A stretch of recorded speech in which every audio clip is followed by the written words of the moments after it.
और अभी आप ये भी नहीं कह सकती हैं कि पशुपति कुमार पारस 100% महागठबंधन का हिस्सा है। मुख्यमंत्री बनाएंगे तेजस्वी यादव में संभावना है। रामवृक्ष सदा ने तो एक चैनल के इंटरव्यू में बिगुल भी फूंक दिया है पशुपति कुमार पारस को, तो ये यहाँ तक कह दिया कि उनके पास वोट भी नहीं है। लेकिन जब तक ये इवेंट वर्ष दूर नहीं होंगे तब तक गठबंधन का ऐलान है। आरजेडी के टारगेट पे है, लालू तेजस्वी यादव के टारगेट पे है। वहाँ पे समस्या क्या है? अच्छा, तो एक संजीवनी बूटी तो दे दी। नमस्कार, आप देख रहे हैं देशवा न्यूज। आपके साथ मैं हूं राजनंदिनी। पूर्व केंद्रीय मंत्री पशुपति कुमार पारस और लालू यादव की मुलाकात, क्या बढ़ जाएगी एनडीए की टेंशन? ये सवाल बीते 6 दिनों से एक चर्चा का विषय बना हुआ है बिहार की राजनीति में। आपको बता दें तो इसकी शुरुआत मकर संक्रांति के दिन से होती है, यानी कि 14 जनवरी की रात से। लालू यादव से मुलाकात करने के लिए राबड़ी आवास जाते हैं। उसके बाद से ही जो सारा सवाल है वो शुरू हो जाता है कि क्या पशुपति कुमार पारस लालू यादव के साथ गठबंधन करेंगे। उसके बाद मकर संक्रांति में जाना, पारस का ये कह देना कि ऑल इज ओके, और फिर लालू यादव का उनको आशीर्वाद देना, बहुत सारी बातों का उस दिन जिक्र हुआ। और साथ ही साथ कल फिर से पशुपति कुमार पारस लालू यादव से मुलाकात करने जाते हैं। इसी मुद्दे पर बातचीत करने के लिए हमारे साथ देशवा न्यूज के चीफ एडिटर अमित सर हैं। बार बार ये मुलाकात हो रही है, एनडीए को आंख दिखाया जा रहा है, या फिर अब साफ तौर पे जाहिर हो गया कि पारस अब एनडीए का हिस्सा नो मोर है? देखिए, एनडीए का हिस्सा तो पशुपति कुमार पारस नहीं है, ठीक है। अब और अभी आप ये भी नहीं कह सकती हैं कि पशुपति कुमार पारस 100% महागठबंधन का हिस्सा है। देखिए, मुलाकातें हुई हैं, 2 बार मुलाकातें हुई हैं, अब कहिए कि 3 बार मुलाकातें हुई हैं। जब निमंत्रण देने के लिए गए थे, एक मुलाकात, एक जब मकर संक्रांति के चूड़ा दही वाले भोज में गए थे, और तीसरी बार कल का इम्पोर्टेंट मुलाकात है। क्योंकि पहले बार गए निमंत्रण देने के लिए, लालू प्रसाद यादव वहाँ गए निमंत्रण स्वीकार करने के लिए, मतलब निमंत्रण उन्होंने स्वीकार किया, वो गए। और वहाँ पे जब मीडिया वालों ने पूछा तो एक संजीवनी बूटी तो दे दी, लालू प्रसाद। संजीवनी बूटी, बिल्कुल संजीवनी बूटी दी।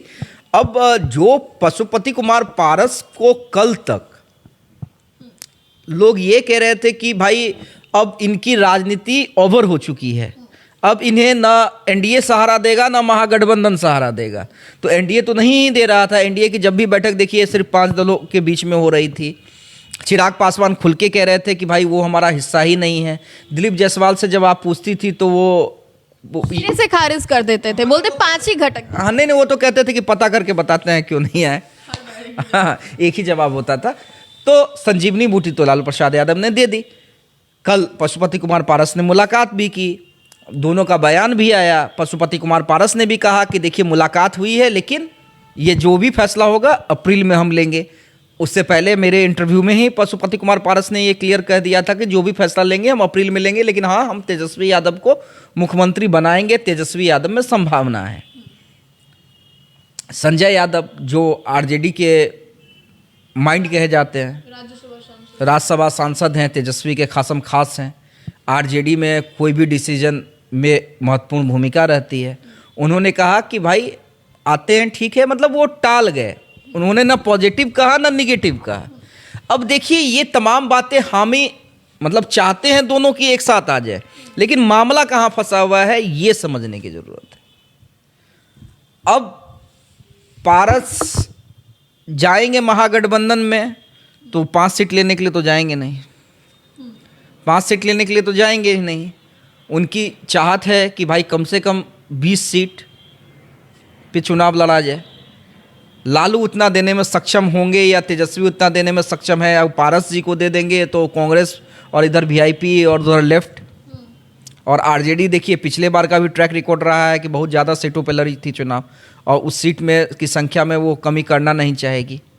एक तो ये मामला जैसे एनडीए में मामला है, वैसे ही महागठबंधन में मामला है। दूसरा फंसता है अलौली से आरजेडी के सिटिंग विधायक है रामवृक्ष सदा, और अलौली से पशुपति कुमार पारस अपने बेटे की लॉन्चिंग करना चाहते हैं, यशराज को चुनाव लड़ाना चाहते हैं।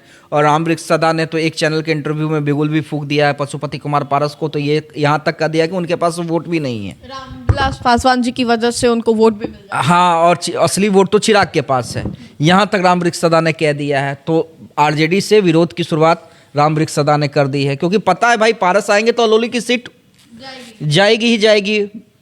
अपने बेटे के लिए मांगेंगे। अभी ऐसे ही मुकेश रोशन जहां से चुनाव लड़ेंगे वहां से तेज प्रताप ने बोल दिया मैं लड़ूंगा। हाँ, तो अब ये वाली स्थिति। उसके बाद आ जाइए आप मोकामा से अनंत सिंह को हराना है। आरजेडी, क्योंकि नीलम देवी ने अनंत सिंह के कहने पे आरजेडी को धोखा दिया, तो वो मोकामा एक महत्वपूर्ण सीट है, आरजेडी के टारगेट पे है, लालू तेजस्वी यादव के टारगेट पे है। अब वहाँ पे समस्या क्या है कि भाई किसको लड़ाया जाए। अशोक महतो की पत्नी जो लोकसभा चुनाव मुंगेर से हार गई थी, कहा यह जा रहा था कि मोकामा से अनंत सिंह के खिलाफ उनको उतरवाया जाएगा, लेकिन अगर पारस खेमा आ जाता है तो सूरजभान सिंह के भाई चंदन सिंह, उनकी तैयारी मोकामा से है। तो ये सब इफ एंड बट्स हैं। देखिए, गठबंधन की बातचीत की प्रक्रिया शुरू हो गई है। मैं ये जरूर दावे के साथ कह सकता हूं कि प्रक्रिया शुरू हो गई है। पारस तो एकदम चाहते हैं कि जल्दी से जल्दी हो जाए। लालू यादव भी चाहते हैं कि थोड़ा बहुत भी सही पासवान वोट पारस के आने से उनके पास आए।